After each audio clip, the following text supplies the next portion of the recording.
I know. All of your prayers have finally been answered as I have begun to read One Punch Man. As of right now, I have binged about half of the series up until chapter 75, but I figured that I would split this review into two parts because it's kind of a long series and there's stuff to talk about. So here in part 1, I'll talk about my overall thoughts and opinions on chapters 1 through 75, and in part 2, I'll cover up to the most recent current point in the manga. This has been a strange and wild ride, and I feel like this is going to be one of those reviews where I have a lot to say, but at the same time, I kind of don't. I don't know. I'll try to keep the big spoilers at a minimum, but then again, One Punch Man doesn't really have a whole hell of a lot to spoil anyways, because what you see is pretty much what you get. But before I dive into it, if you're not already, please go ahead and subscribe to the channel, or at least like this video. Like other YouTubers right now, I am currently battling some of the copyright strikes that are going on, so I don't even know if this will be the next video flagged or not. And considering the issue seems to be using manga panels, I'm probably going to keep the manga panels in this video to an absolute minimum. So I apologize in advance for the boring presentation of this video. That's apparently the way YouTube and other corporations want it to be, because, you know, what's the fun of promoting somebody's product and talking about how good it is with free promotion that you don't even have to pay, and instead you get, you know, thousands of eyeballs back onto your product. But that's besides the point.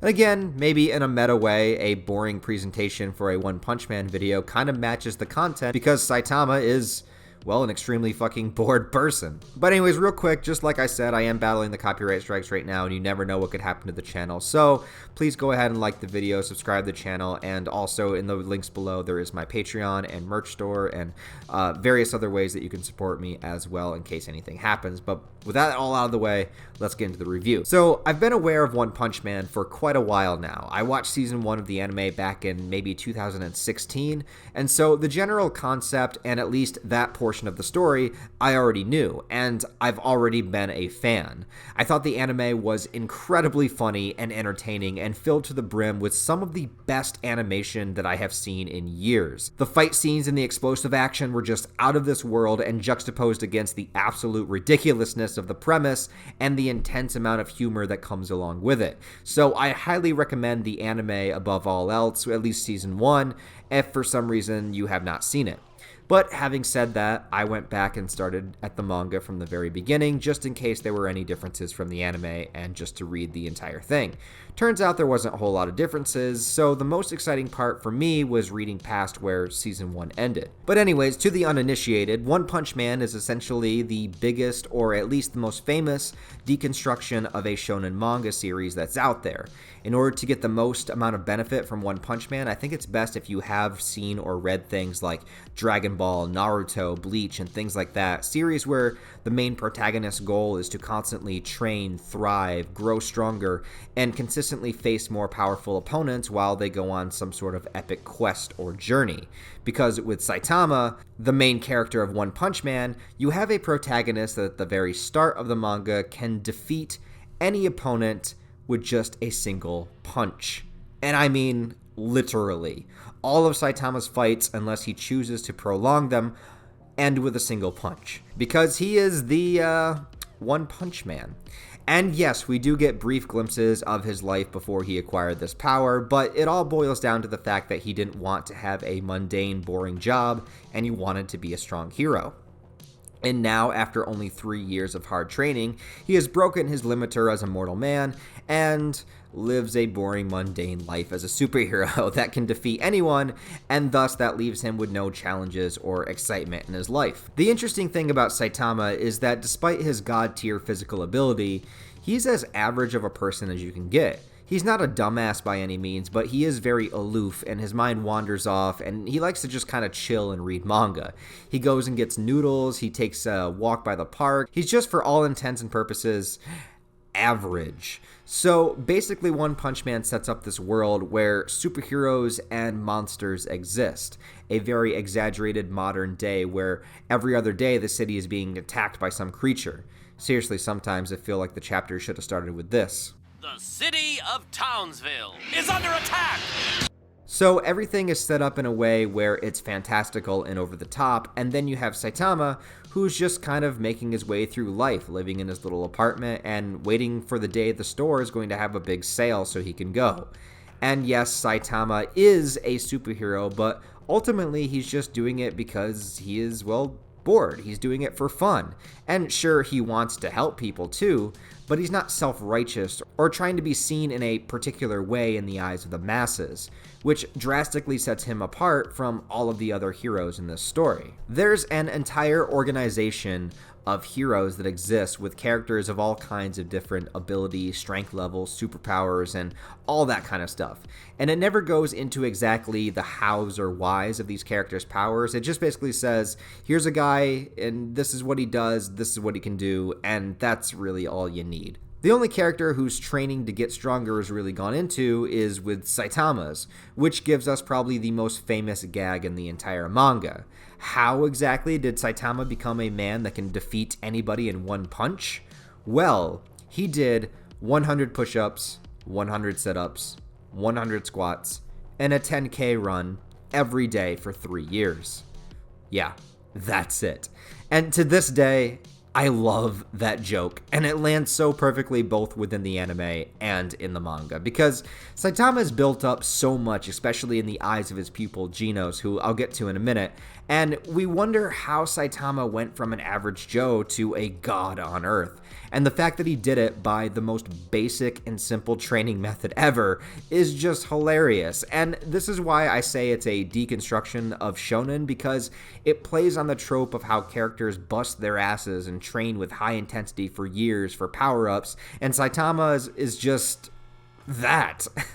And by the way, I'm not saying his workout is useless. It's a pretty decent workout to do, especially for a newbie, but please don't run a 10K every single day because you will fuck up your joints. Just don't do that.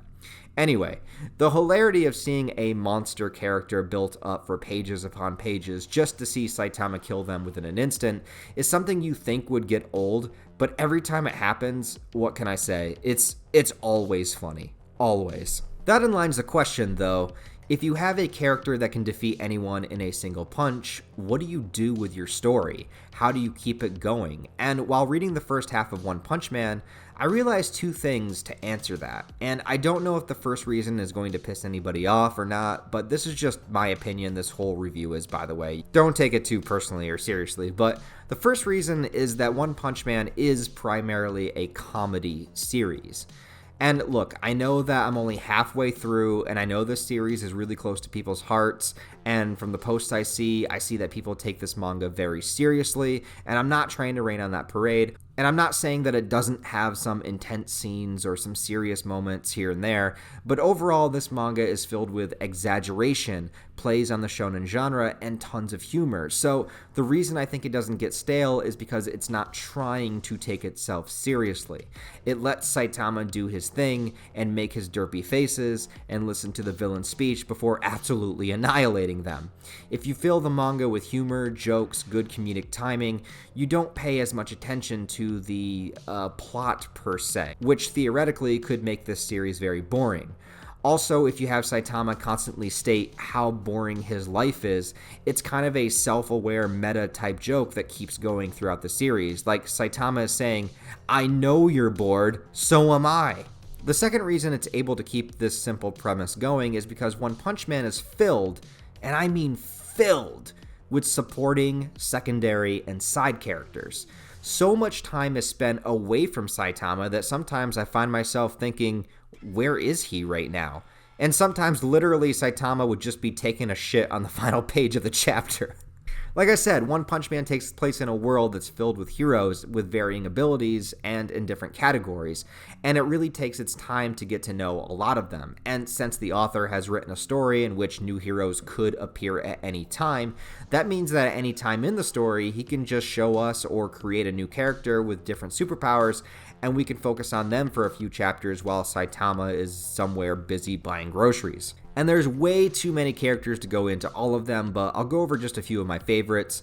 Obviously, there is Genos, and Genos is kind of like what your standard shonen protagonist would be in any other manga. He's got the tragic backstory of his family being killed. He was left for dead, turned into a cyborg, has all sorts of crazy robot abilities. He's awesome. And since he's like 75% machine, he can constantly be beat up to the point where he's chopped in half or his limbs are ripped off because they can always just be reattached or rebuilt. And seriously, this guy takes so many L's in this series, you start to really feel bad for him after a while. But he's one of the only characters to witness Saitama's actual strength and knows that he's the most powerful hero on the planet. Oh, that's one thing I failed to mention earlier. Almost nobody in the manga knows how strong Saitama is because he doesn't parade himself around and he is so casual that only a few people have seen him in action. And when Saitama and Genos go to take the test to be in the Hero Association, I love how Saitama easily dominated the physical test but fails the written so bad that he's put into the C class of heroes. That is another great gag I loved in the anime, and it works in the manga as well. I love it. Anyways, other characters that I love, we have Moomin Rider. He's a low-class hero who literally is just a guy on a bicycle, but he has such perseverance and determination that he's one of the most endearing characters that you meet. You want him to get a victory so bad because you admire his determination, even if he's one of the weakest ones out there. There's two sisters, Tatsumaki, who is the second strongest S-class hero, so she's way up there. Telekinetic abilities and incredibly confident in herself. But then there's her sister, Fubuki, who is my top waifu of this series, by the way. Goddamn. She has the same powers, but is only at the top of the B class. So there's a little bit of sibling jealousy and rivalry, and Fubuki is often trying to overcompensate with her own status, trying to look as elegant as possible, and make a name for herself that's not so much in her sister's shadow. So I like that little subplot going on. Now, I was really happy to read past where Season 1 of the anime left off because I met some more characters that I really enjoyed. There's one of the characters named King, who somehow made it to a high rank of S-Class simply by faking it. He took the credit from a lot of high-level threat monster kills, and he has no actual strength or skill of his own that I can see. In a way, he mirrors Saitama, who is the most powerful, but nobody knows, and King is not powerful at all, but everybody thinks he is. He also low-key kind of reminds me of Mr. Satan from Dragon Ball, except I suppose Mr. Satan basked in his fame and glory a whole lot more. But King seems to want to not be in the public light at all if he can avoid it, and so far the things with him have been pretty funny as well. Then we have Garo. And so far, Garo might be my favorite character besides Saitama because this guy is just an adrenaline junkie asshole who wants to be a villain. See, most of the enemies in the manga are monsters, not humans, but Garo is a human and just simply likes to cause chaos. He doesn't seem to have any superpowers per se, he's just incredibly skilled and powerful at martial arts. He's a pupil of this guy named Bang, who's the number 3 S-Class hero. But anyways, Garo is literally just going around picking fights with heroes and, like, seriously kicking the shit out of them. And it's fantastic. I could read a whole manga about this dude. I love villain characters, and even though his motivations are simplistic, they fit the vibe of this manga, and the more he continues on, the more the threat level rises. Even if he has already met Saitama, not knowing who he was, and was knocked out. And finally, I'll mention Suryou. I don't know how to pronounce this guy's name at all. I'm really sorry. But I really like this character a lot as well. He's not a hero, but just simply a martial artist. And he faces Saitama at a martial arts tournament. You know, because if we are spoofing shonen, there's gotta be a tournament arc. And I expected that to be in this manga at some point. But I loved how his goals and motivations only came from martial art itself, and it shows that there are plenty of strong people in the One Punch Man universe who could be heroes, but just don't care to be. And again, this is 60 to 70 chapters in, and Suryou is built up so much as a badass fighter, and like, even though I know Saitama is One Punch Man, and he can beat anybody in one punch, as Suryou is built up and starts to fight Saitama, I was kind of like, oh man, maybe this is the time he'll actually be in a tough fight. But nope, one punch, Saitama wins. Hilarious. Anyways, I hope to see a lot more of this character moving forward. But okay, so now that I've praised the hell out of this series for a bit, I do have to say a few things that might make fans upset. Here it goes. Though I enjoy this series, It makes me laugh a ton. It has literally godlike artwork. Seriously, the artwork in this manga is so fucking good. And the scope of some of the gigantic creatures and the feeling of the impacts of punches and blows. It's phenomenal. I can't say enough good things about it and the artwork. But having said all that, and remember, I'm only halfway through the manga, so things may change. But to me, right now, One Punch Man is good. I mean, it's just good. This is not becoming one of my favorite manga of all time. This will not be cracking my top 10, and I really don't see it cracking the top 20. And after reflecting on it for a day, I realized that for me, I think the thing keeping this from the higher tiers, in my opinion, and again, this is just my personal preference, this does not reflect the quality of the manga, this is just me talking about me. The quality is excellent. But for me, I think I need something, heavier and bleaker to be introduced into the story for me to really connect with it. Because that's the thing, it's played mostly for comedy, and I have a hard time getting emotionally attached to characters when that's the tone of the story. When people are getting beaten up or maimed or defeated, I don't really care that much. The only time I cared about a character's safety was Moomin Rider, and that was mostly during the anime. The same scene in the manga, it was still good, but it didn't hit me as hard without the music and the voice acting and that feeling of the rain hitting the ground. It just wasn't the same. Like I said, also, there are numerous chapters spent away from Saitama, and it constantly introduces new hero after new hero, showing them fighting new monsters. And yes, the artwork is great, and yes, it's cool to see all the different abilities, but if I don't care about the characters at hand, then I don't really care about the outcome of the fights. And a lot of these moments have me just waiting for the story to cut back to Saitama, Genos, or Garo, the characters that I'm invested in. But again, Genos' thing is to kind of get annihilated in every fight, and Garo, it can go either way, but he's still progressing, so essentially I'm rooting for the antagonist more than I am any other character at this point. And look, this by no means that I'm disliking the manga. I think nowadays many people think that you have to give something a 10 out of 10 or an absolute 0, and that's not the case. I think for me, when it comes to storytelling, I just have a harder time connecting to comedy. I mean, all of my favorite manga are usually dark, bleak, and depressing, but also have an underlying theme of continuing to fight and move forward within a chaotic world. One Punch Man's world is certainly chaotic, but it's the kind of chaotic where the consequences of violence aren't really there. The violence is mostly meant to be hilarious or fun, and I do like that, but just not as much as I like more serious stories, if that makes sense. I think One Punch Man is a nice change of pace for me, and I honestly do plan to finish this and get the second half of the review up for you hopefully by next week, and maybe from there continue to talk about the new chapters as they're released. Don't get it twisted, I do really like this manga. So I don't want anyone to take away that I'm somehow shitting on it at the end of the video here, even though I'm sure somebody will. Right now, all I'm saying is that One Punch Man is good, just not one of my favorites. But maybe that will change after I read the rest of the story. Anything is possible, and I'm definitely open to that being the case. I'm coming at this from a very neutral perspective. But wrapping up my thoughts for part 1, I think One Punch Man does a fantastic job at playing on the ideas and tropes that we've seen 100 times in manga and anime, and giving us a hilarious spin on what we expect from protagonists, the fights, and the world. So far, as I've said, my favorite things about it have been every single time Saitama does his thing and actually defeats an opponent in one punch. I seriously laugh every goddamn time, and I'm always tricked into thinking this is going to be the time it's a real fight, and it never is, and I love it. I really like the tournament stuff, and I like how Saitama reduced martial arts to basically just moving around in a fancy way.